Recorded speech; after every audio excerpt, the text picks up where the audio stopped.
All right, for the lab, what we are going to do is we have two beakers here full of water. This one is regular tap water. This one is salt water.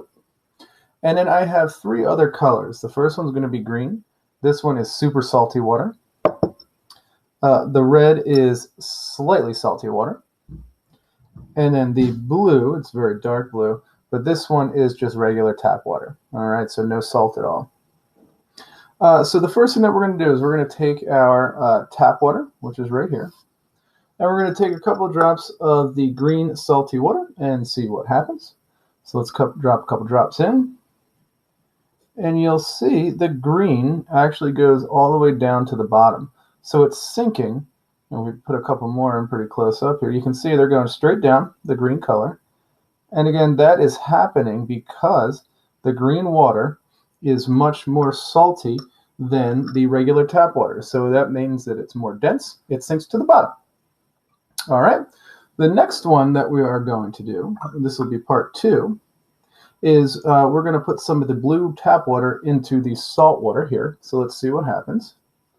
And you'll see they'll start to sink, but then go right back up to the top. Well, there it goes. You'll see it go down and then find its way back up. We'll put a couple more on top.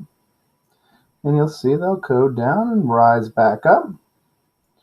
And that is because the regular the salt water that it's going into is much more dense. So the blue drops that have no salt in it are less dense, and they're rising back up to the top.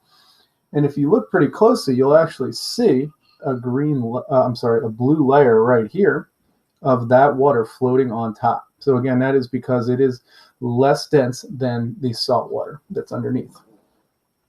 All right, so we're going to switch gears real quick. We're going to get these two out of the way. And we are going to bring in our green salty, super salty water. And this is going to be for part 3 here. So we have our green super salty water. And what I'm going to do is just pour some regular water, regular tap water on top.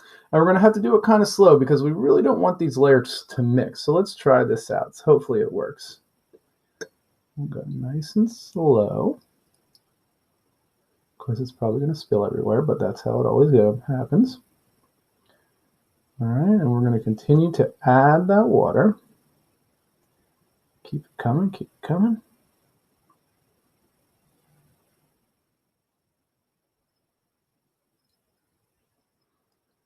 All right, so you'll see what has happened here is we have formed a clear layer up top and a green layer underneath.